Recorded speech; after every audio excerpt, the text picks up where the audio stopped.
So, welcome to this month's Schuman Talk, where we discuss issues we face in Europe today in the light of Robert Schuman's vision for a community of peoples deeply rooted in Christian values.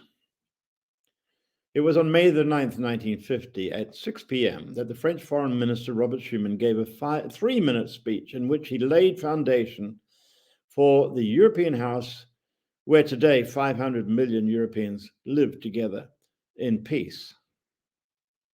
This was, in my understanding, the defining moment of post-war Europe, for it launched the European movement for peace and unity that has led to today's European Union. And there's been unprecedented peace between the EU member states ever since, and it has come as a great shock last year when Russia invaded Ukraine and disturbed that peace and threatened to turn the clock back 70 years to the post-war situation before the new international order had come in. We're going to be talking about peace tonight. We're going to be referring to Ukraine as well. And we're extremely privileged tonight to have as our guest Professor Henrik Syse, who's the peace research, he's the research professor of the Peace Research Institute in Oslo. And he was also, for 6 years, involved with the Nobel Peace Prize Committee. That's not the official name. He will correct me on this. And for a number of years was the vice chairman of this committee. So we're very thrilled, Professor Syse, to welcome you into this Schuman Talk and to hear your perspective as someone who has been observing the global situation and the threats to peace and the opportunities for peace in our world today. So welcome. We're really thrilled to have you with us. Well, I am thrilled as well, Jeff. Wonderful to be with you and wonderful to be part of this very important context. I mean, Robert Schuman is one of my great heroes, and what he did and what he started in Europe is something that needs to be taken care of more than ever right now. Now, this is not the first time you've been involved in a Schuman Center activity, because you were with us in Malta in 2017, I think it was, 2018, when we had the State of Europe Forum there in Malta. And that was a real thrill for us to have your input there. Tell us about how Robert Schuman has been an inspiration for you and for your work. I grew up with a father who was active in politics, and obviously as a politician, one gets involved in so much. He was a parliamentarian, member of government, ended up as a prime minister. But the thing that was always foremost on his mind was the need to preserve peace. He grew up as a teenager during the Second World War. He had an older brother who was sent to one of the concentration camps of the Nazis, barely survived. And he would always speak to us about the importance of peace in Europe. And to him, Schuman and the people who came after him, so many important figures. I can remember as a 6-year-old being told about Willy Brandt and the importance of Brandt and what happened with the Peace Prize then. That's something that really stayed with me. And as I've learned more, I realized that individuals can make a difference, because obviously this is part of larger political movements. I mean, this is post-Second World War Europe, and there are so many people involved in trying to create a change. But in the midst of all of these processes and all of these institutions, there also needs to be an individual, one or more individuals who stand forth for certain ideals and who are moved not just by expediency, but by what they believe in.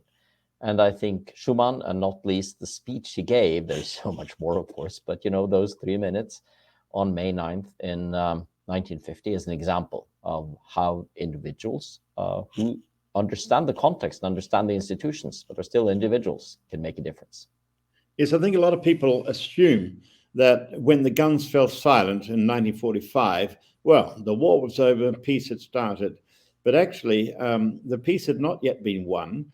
And those following 5 years were actually years full of fear, anxiety. There was a real prospect of more war. Communism, or I should say, the Kremlin was very much trying to undermine the fledgling democracies of, for example, France or Spain or Italy. It was very uncertain as to how Europe might develop. And so into that situation stepped a few believers who were men of faith. How important was that in your understanding? Well, it was important to him, obviously. I think it's important more generally because there is this sense that we are working towards something that is larger than just the present and which is larger than just ourselves. And that can be religious and Christian, as in Schuman's case, and I very much identify with that. There can be other sources of that too, and it can be expressed in different ways, and I have great respect for that. But I think exactly seeing beyond the here and now while staying in the here and now. Let's just remember, and I think your summary of those first 5 years after the Second World War is very accurate, but let's remember in many ways, we still live in that post-war era. What National Socialism and totalitarian communism did to Europe is of such a magnitude that it's still with us. Many of the real challenges we are facing today are related to those totalitarian movements. It's not just something, as so rightly put, just disappears. So, in 1945, Second World War is over. 1989, 90, Cold War is over. No, these things stay with us. Now, your father was a prime minister at the time when the Berlin Wall came down. Is that correct? That's actually quite true. He was the head of a coalition government, and as you know, these coalition governments don't always last that long. He was head of a coalition that also included Norwegian Centre Party, which has been quite skeptical of European Union membership. That question, our relationship to Europe, came up during that period, and the government fell apart. But he stayed in power as prime minister for 13 months, was always proud of what he had been part of. And those 13 months were from October in 1989 to November 1990. So these are times of change, and I no longer have him with me. He passed away a number of years ago from a stroke, but goodness, what I learned from him, and not least from that moment. And what do you remember from that period of time of your father's response? Did he see this as linked in any way to the work that people like Schuman and Adenauer had done before? Very much so. And he had the privilege during that year of meeting many of the central people who contributed to building a post-Cold War Europe. One of the things that they did, and that was partly something that my father arranged, was to convene a big conference in Oslo, which was about how we emerge from conflict without hate. The conference was called The Anatomy of Hate. And two of the people who were there were Václav Havel and Nelson Mandela. Both of them very recently out of authoritarian states. Both of them, of course, for many years in different ways, but still for many years having been prisoners because of their belief in democracy and in human rights. And I remember my father said it was remarkable to be with them. It was remarkable to see how free of bitterness they were. And it was also remarkable to him personally, as someone who believed then and continued to believe that Norway should be a part of the European Union. This complex debate. We are one of those standards by who are full members of the EEA and contribute to most things that happen, but still outside the EU. But my point is, it was a remarkable experience for him to be asked by Václav Havel, you have the opportunity of entering the EU, or as they call them, the EC, anytime you want. How can you say no? And this was, of course, a reaction from someone who had experienced authoritarian, even totalitarian dictatorship up close, and who truly believed in Europe working together. Now, I'm absolutely open to the argument that that can also be done outside of a structure like the EU, so I won't enter into that one now. But that made a deep impression, and that, of course, leads us back to the ideals of Robert Schuman. And my father saw so clearly how alive they were at this moment. And as a prime minister for only a year, he only got to give one New Year's speech. But I recently reread that, and I'm actually quite proud of that on behalf of my father, because he really saw the history that was being made on January 1st in 1990. Did you pick up any understanding from your father as to why he thought Havel and Mandela were able to be free of bitterness? I think it was because they looked ahead. They saw that now is the time to create something new. And it's definitely something I learned from my father, but also I've learned from many others, is that bitterness gets you stuck in the past. Now we have to learn from the past. And I think that's one of the real dangers now. I realized as a teacher myself, it says Oslo here, where I normally work and teach. Right now, I'm actually in the US for a semester teaching college students here.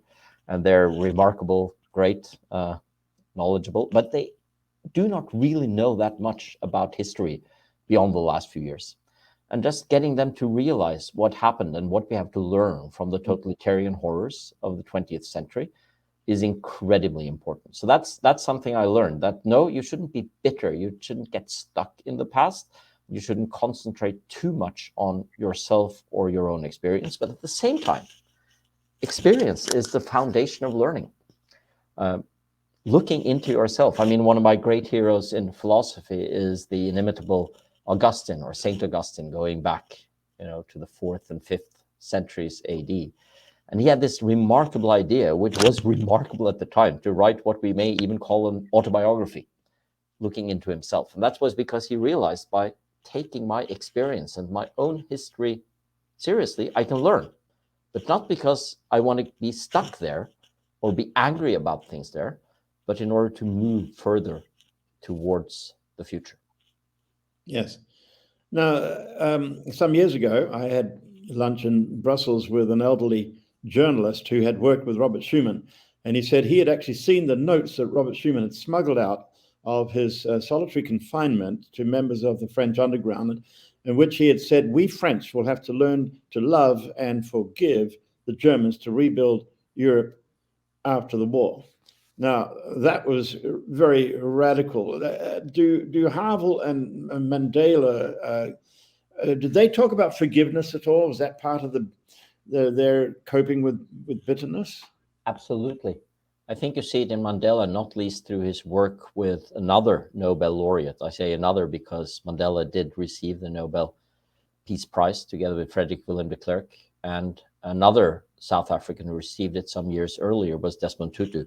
And I think that unique partnership between Tutu and Mandela, with Tutu as a religious minister, using the concept of forgiveness and reconciliation, not just a concept, but the reality of forgiveness and reconciliation as a tool.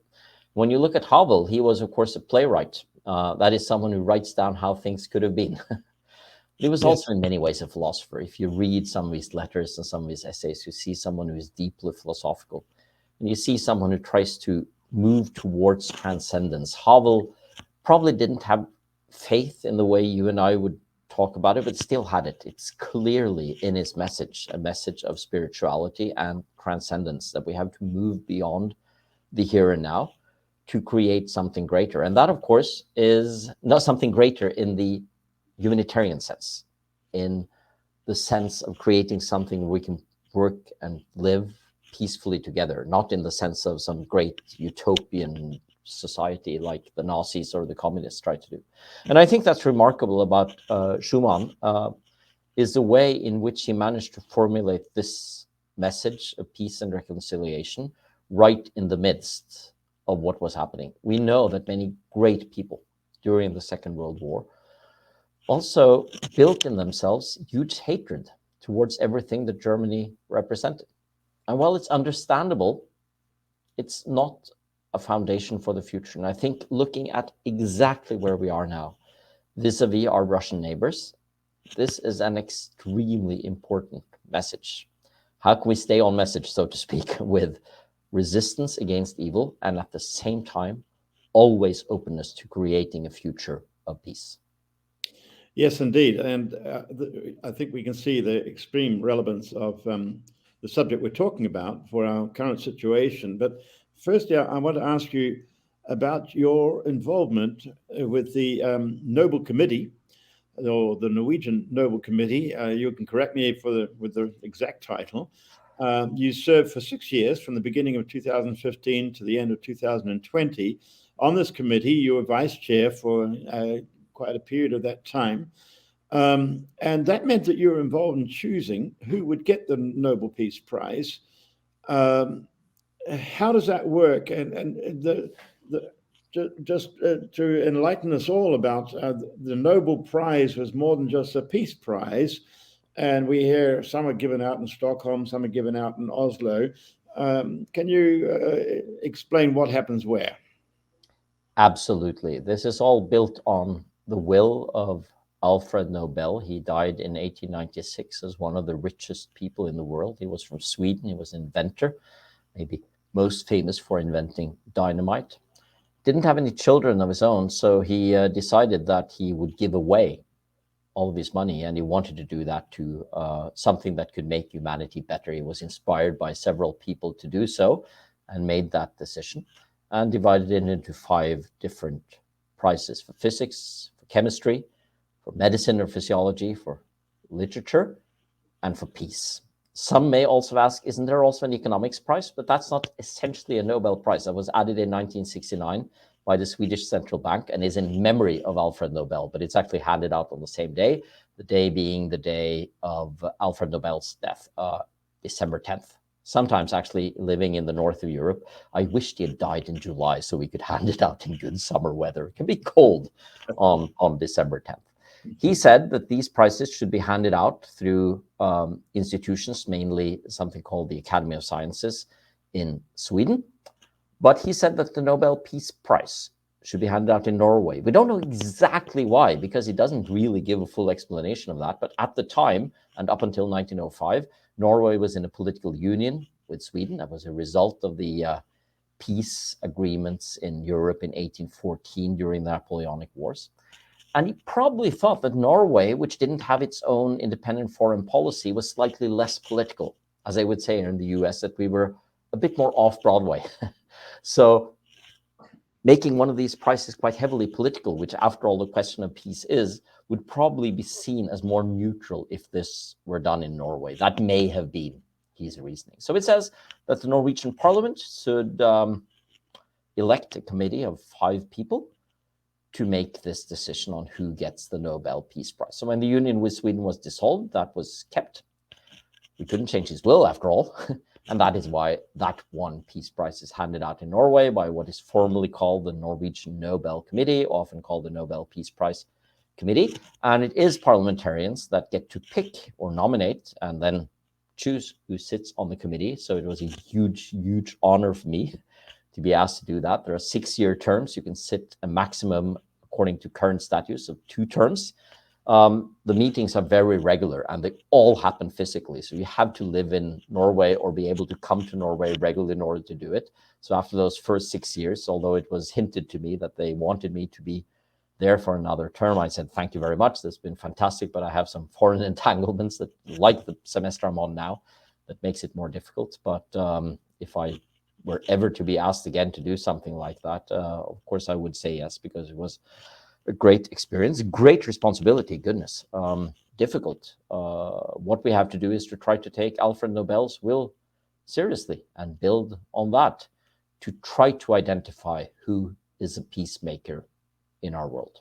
So how does the process actually work? I mean, where do the names come from, and how do you actually process the names and eventually come to an agreement?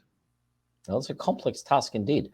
There is a list that you can find online of who can nominate for the Nobel Peace Prize. It's a wide array of former laureates, some institutions that work on questions of peace. There are parliamentarians and politicians that are enumerated in that list of possible nominators, and a number of academics from the fields of humanities, social sciences, and law. You can find all that in detail on the internet. You can find out if you seeing to or listening to this, watching or listening to this can be a nominator. If you cannot, you will easily find someone who could nominate someone you believe should get the Nobel Peace Prize. The nomination deadline every year is February 1st. The committee itself may add to that nomination list during its first meeting of the year, which is normally at the end of February. And from there, it's whittling down. The standard number is normally around 300, 350 nominees, individuals and institutions. And by the Friday of the first full week of October, we have to have made up our mind. So is that 300 for the one prize, or is that 300 for all the prizes? That's just the Peace Prize. We do work in separation from each other. Yeah. We, of course, coordinate practical things having to do with the Nobel Foundation and the Nobel trademark.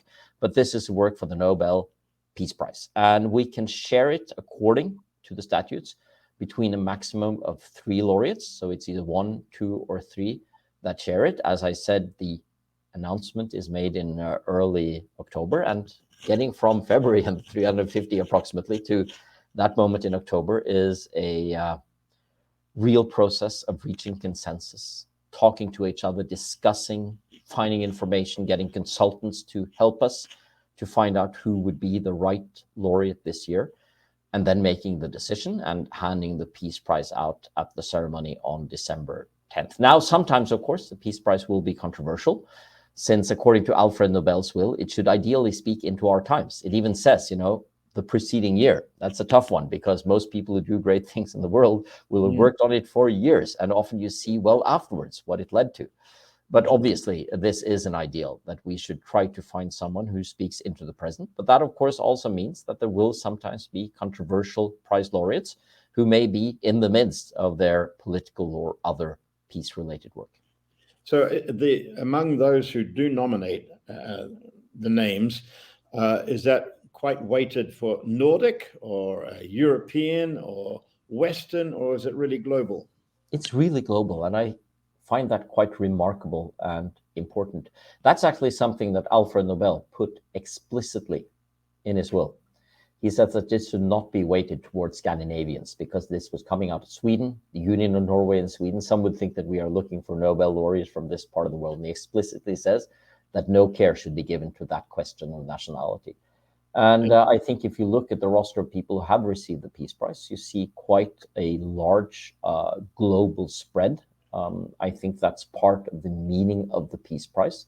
We should have seen more of a gender spread. There have been many more men than women, but that's changing as well. I think it speaks to human beings everywhere. And as I usually say, especially to young audiences, if I speak about the Nobel Peace Prize, remember, if Alfred Nobel had been born in your country, that's where we would have handed it out. If he had been born in Indonesia, it would be Indonesia that would be in the place. If he'd been born in Brazil, that would have been the place. Having said that, I think there is also a connection to many of the things that we talked about just some moments ago, about certain ideals that have, if not European origin, at least are dearly held in European countries, not necessarily as European values. They are global values to speak to human dignity worldwide, but that have a special resonance in parts of the European experience. And those are ideals of human rights, for instance. But I strongly believe that those are global ideals. And so this is what has given the Nobel Prize so much prestige and authority, is that it truly is global and on universal principles. Yes, I think so. And it's interesting you say this thing about prestige, because I'm very humble when I work on these sorts of things, and I hate to toot my own country's, or for that matter, the Nobel Prize's horn. But having said that, if you look to, for instance, some of the Oxford dictionaries that try to define what something is, well, the explicit definition of the Nobel Peace Prize is the world's most prestigious prize. Of course, you can always argue, and you can even argue between the Nobel Prizes, which one is more important. But I think it has gained a sense of prestige that also means that it's being listened to. That does not mean, as I've said several times already, but this is worth repeating, that it cannot be controversial. But I think if it had been received with a yawn every year or with approval every year, I think it would quickly have lost its relevance. The important thing is that it truly tries to understand what peace is, the many facets of peace, and also that it tries to speak into our world today using Alfred Nobel's will and testament as its basis. Was it in 2013 when the EU won the Nobel Peace Prize? 2012, actually, so very close. 2013 was the campaign against chemical weapons, or rather the UN work to eliminate chemical weapons. Both of them great prizes, both of them important prizes that speak to the importance of international institutions, for peace. This was right before I came on the committee, so I can speak a bit more freely than I otherwise would. And I must say, I do find the EU prize to be a very important prize. It was controversial in Norway because Norway is not itself a member of the EU, but goodness, it was important. And it was controversial at the time because it very much came at a time where it seemed like the EU was looking for direction, and it was the middle of the financial crisis. And when you said before it shouldn't be controversial, there was a certain amount of controversy around that. A lot of comment on it in the media at the time, I remember. Absolutely. And I mean, it's also due to the fact that this was one of those I would call historical prizes, meaning it looked at the longer time frame. Yes. It essentially looked back to the post-Second World War era, up all until this time. So when you take this line in Nobel's will about the preceding year, this was one that spoke outside of that. If you look at that exact preceding year, there could be some argument. Is the EU that strong now? Is it that important as a peacemaker? But I think if you make the overall statement on what sorts of institutions and people have contributed to peace in our world, I think it is hard to get around the European Union. I have a little story about that particular announcement because I happened to be in the European Parliament with a group of Christian young people. We were hosted by Sari Essayah, who was a member of the European Parliament from Finland at the time. And she had asked me to talk about the Schuman story to these young people. And as I was telling that story, she was sitting next to me. There was a lot of activity on her phone right then. And when I finished, she said, well, the story that Jeff's just told you about, Robert Schuman has just received a new chapter. We've just heard that the European Union will be receiving the EU, the Nobel Peace Prize. And so what a wonderful memory. Yes. Now, during your time on the committee, and how many years were you vice chair? That whole 6 years? I was vice chair from 2017. It was an unfortunate event that led to that because our chair, Kåre Manfivo, also a good friend of mine, passed away. So we had to reshuffle within the committee. Berit Reiss-Andersen, who is still the chair, it's last year now, became the chair, and I was asked by the committee to assume the role of vice chair. I mean, we don't carry any double vote because we're chair or vice chair of the committee, so there are mostly some formal responsibilities that come from that. Some representation responsibilities, but it also meant I was really close to the decision making that goes on in the committee. So that was a great honor, of course, that you accept with great humility. Are there any particular stories you'd like to tell of a decision, how a decision was made about one of these? Well, it's interesting that you ask, because the statutes of the Nobel committees are very strict when it comes to secrecy and confidentiality. What we do externally is, of course, extremely open. The fact that we award someone the Nobel Peace Prize, give a clear recognition of that and an explanation for that. And it's out there in the world. It's one of the most public things you can think of. But the discussions on the committee per se are things we are not allowed to talk about. There's a 50-year limit on that. So I'll be 106 when 50 years have gone by now. So I'll be happy to do a Schuman talk then as well. But having said that, obviously, yeah, we'll be together then, Jeff. I'm looking forward to it. If not here in some other world. But I also, of course, can talk in more general terms about the sorts of deliberations that lie behind it. And I must say that one that made a deep impression on me, well, all the peace prizes I was part of did, definitely. But the one that maybe made the deepest impression was in 2016, when Juan Manuel Santos of Colombia received the Peace Prize for the work on the peace agreement there. 4 days before we were to announce it, the peace agreement was voted down in a nationwide referendum in Colombia, very narrowly so, and very unexpectedly so. And many said, you know, now he won't get the Peace Prize. We believed, of course, that he had done this impressive work on creating peace after war. I mean, to me, President Santos is something of a Robert Schuman-like character, someone who really dares to make a difference at a very difficult time, and who also did it in the face of great adversity and great opposition. And he would always say afterwards, and says to this day, that the peace agreement would not have been saved if it had not been for the Nobel Peace Prize. Now, being asked which peace prize do you love the more is a little bit like being asked, if one has several children, which child do you love the more? And some of them, you know, are controversial in hindsight. The one that I was part of that is being discussed quite a lot is the one to Abiy Ahmed, Prime Minister of Ethiopia, who got it in 2019 for what, of course, I believe still to be a really important word to create peace, but in a very, very difficult situation, which just 1 year after he was given the Peace Prize, led into a brutal civil war.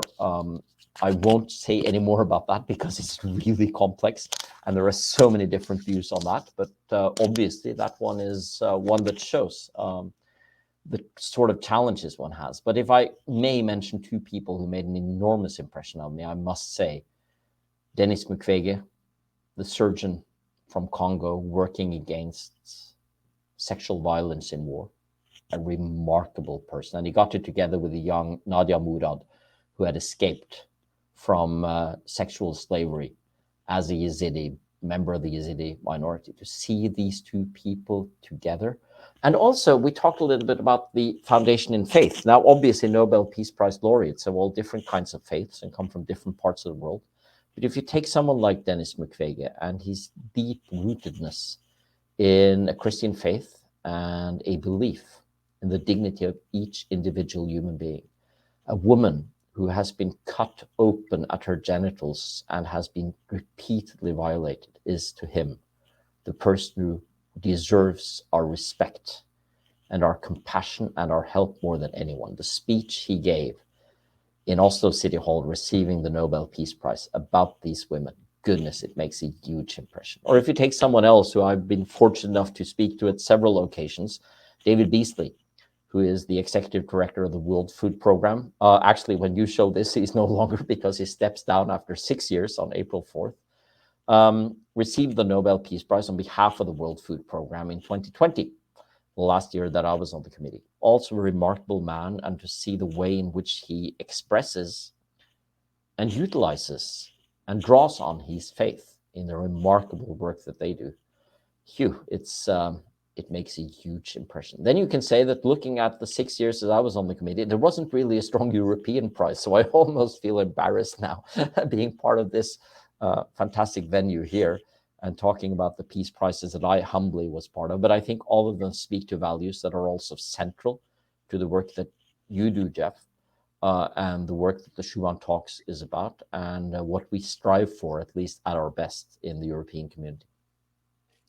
Now, you have not chosen to go exactly in the footsteps of your father in terms of becoming a politician.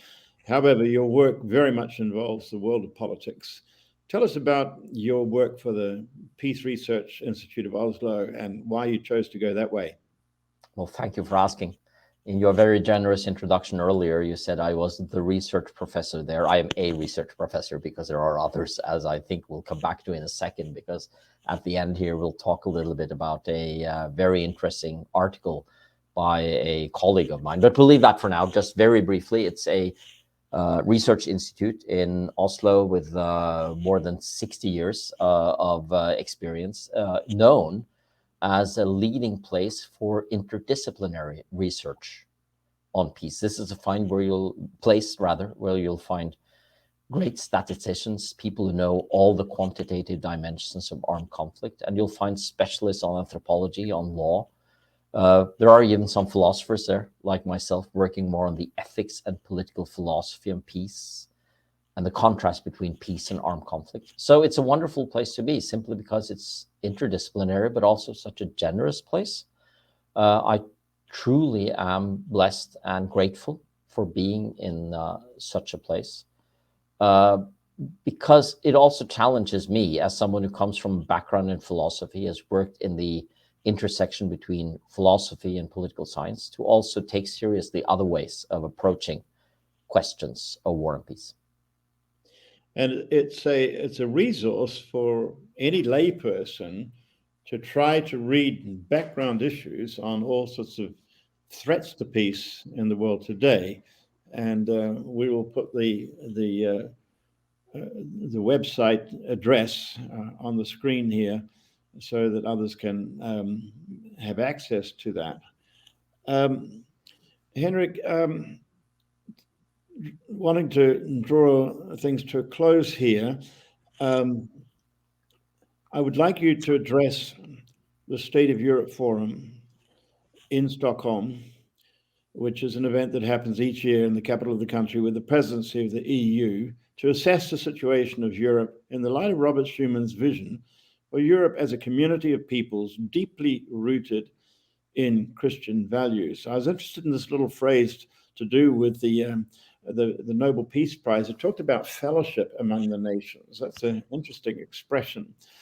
And the big question that we face in the world right now is, where can the Ukrainian conflict go? What is the moral option? Is it to strive for peace right now, to bring things to a closure? Or is it to allow a victory for those who have been wrongly invaded? Your colleague, Stephen Schutter, has written a very interesting proposal on the website of the PRIO, the Peace Research Institute of Oslo, that NATO should pursue peace over victory in Ukraine, and here's why and how. What is your response to his proposal? Well, I at least think that Dr. Schutter has made a really important contribution through that article. I myself wrote an article that raises some of the same questions together with some colleagues, Stein Tønneson and Greg Reichberg, who's a good colleague of mine, in an American Christian journal called Commonweal. And the question is exactly this. Should we be prioritizing the end of armed conflict, humanitarian concerns, and therefore do our utmost to stop the war? Or should we support the side that has been wronged, that has been brutally invaded in this war? If you go back to the Nobel will, it says that there are three things that one gets a Nobel Peace Prize for. It can be work for friendship or fraternity, as it's often called in the words of the Nobel will. It's work for disarmament, and it is work for what at his time was called peace congresses. So all of this is about how we create togetherness, create arenas where we can work for peace and understanding and lessen the chance of war. So how do we do that now? Well, Dr. Schutter's idea is that NATO, while supporting Ukraine and rightly supporting Ukraine, he doesn't take a strong normative stance on that, but he implies, yeah, that is both understandable and morally right, also now has to look for ways out of the armed conflict for humanitarian reasons. And that's because so many people are dying between two adversaries who won't be seeing victory anytime soon. We know from history the willingness of Russia to be truly patient in war. That's not necessarily a virtue from a humanitarian point of view. It probably is from a military point of view, not giving up. And at the same time, we see Ukraine being helped by the West, and I think rightly so from a moral point of view, defending itself and trying to take back the territories that is rightfully Ukraine's. So the question is, what will be the end game of this armed conflict? And I think we all know that the end game at some point will happen around the negotiation table. There won't be a total victory for the one side over the other. And that's why I, who feel very strongly for the Ukrainian cause, who has personally supported both Norway's and more generally NATO's military and material support of Ukraine, believes that we have to think about what that negotiated settlement will look like, and we have to start thinking about that now. That doesn't mean that we give in. For instance, an immediate ceasefire now will probably be exploited by the Putin regime to reorganize and get ready for more attacks, and that could endanger not just Ukraine, but also other parts of Europe, such as Moldova, or maybe even the Baltics, even though they are safer being within NATO. But at the same time, I think we all know that if we just continue to wage this war as harshly as we're doing now, tens of thousands of more people will be killed. Hundreds of thousands will be hurt. Refugees will stay refugees for a long time. There will be huge material losses without actually getting to that point where one side can clearly say that it's won. Now, I'm not saying this is the only version of it, but that's why I say that Dr. Schüttes and others challenge to ask about how we can think about negotiations right now without playing into Putin's hands. Well, it's a hugely difficult question, but I think it's one we have to work on. Generally, I must say that the way in which Europe and the US under President Biden have tackled this has come across to me as quite wise, always sending the signal, whatever is happening, that we are ready to talk. Yes, we support with material military resources, but this is not the end game. This is not primarily something we believe should be solved militarily. And my final question then, of course, is what does the end game look like? Not just where is it created, what does it look like? Ukraine's position is that what is rightfully its, according to international borders and international law, should be returned to Ukraine. Most analysts say that, yes, that is, of course, the ideal, but I believe that a total Ukrainian supremacy over the Crimean Peninsula today is probably unrealistic. Some sort of international and negotiated settlement for that area will probably be necessary.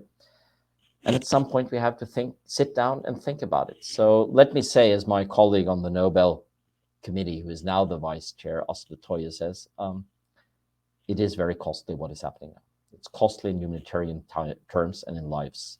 Let's not make it so that even though we strongly support the Ukrainian side and are abhorred at what Russia has done, that means that we therefore essentially buy into a never-ending war. What would you say to Ukrainians today in the light of your comments earlier about safeguarding against bitterness and about forgiveness? One of my Ukrainian friends has said, well, talk about forgiveness right now is like telling a joke at a funeral. What would you advise for Ukrainians in this area? I think a deep wisdom when it comes to the question of forgiveness is that it is the one who has been wronged who decides when to forgive.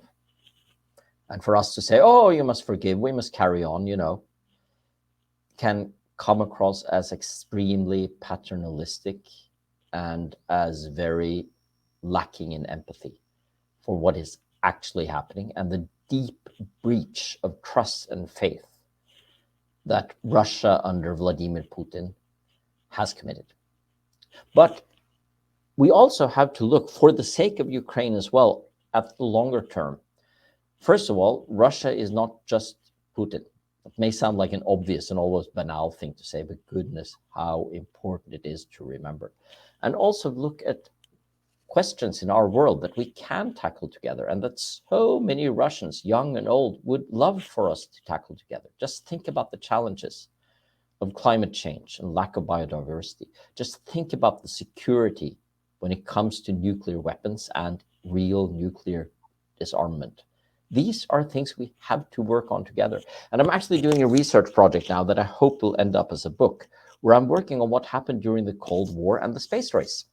And we, of course, think about the space race, which ended with the Americans actually landing on the moon several times from 1969 to 1972 as a Cold War battle, where the Americans in the end beat the Russians. But the interesting thing is that right under the surface, there was a lot of admiration between the Russian and American sides. And not long after the Americans had actually managed to land on the moon, they invited the Russians in and said, we have to work together, which led to a uniquely successful collaboration. And I've talked to several of the people involved, including several astronauts, and they are just so adamant to insist this is an example of where we have worked together in peace, friendship, and understanding. And it started in the middle of the Cold War. It started in a situation where people would say, how can we trust each other at all? But one found places to trust each other. And as an academic myself, I must say that I believe in the field of science. And by that, I'm not just talking about natural science, but more generally. I know Russian philosophers and social scientists who would love to work together. I know, of course, through what I know about the space programs, how well they work together. And that kind of thing gives me hope. I would hope that space exploration, which will go ahead in the years ahead, both having to do with Mars, Mars and the moon, will be something where we will collaborate, something that the Chinese and the Russians and the rest of Europe and America and other countries can be doing together in peace, as Neil Armstrong said, for all of mankind when they landed on the moon. This is for all of mankind. So I believe in that. But I don't believe in saying to our Ukrainian friends right now that, get over it and start forgiving, because what has happened is a huge breach of trust and a breach of the peace. Henrik, thank you so much for all you've shared with us this evening. This has been extremely stimulating and perspective offering. Thank you very much for being our guest on this Schuman Talk. Thank you. And I'd like to say, Jeff, thank you for letting me speak to this audience. It is a special day because April 9th is the day that we commemorate the invasion of Norway during the Second World War, Norway and Denmark. And of course, this year is also Easter Sunday, a very, very special day. Of course, for Christians who celebrate on this day, I know there are our Orthodox brothers and sisters who will celebrate it somewhat later. But it is a remarkable day, I think, for all of the world to help think about the questions of grace, of reconciliation, and of humanity. So thank you very, very much. And the hope of the resurrection is hope for all humanity. Thank you.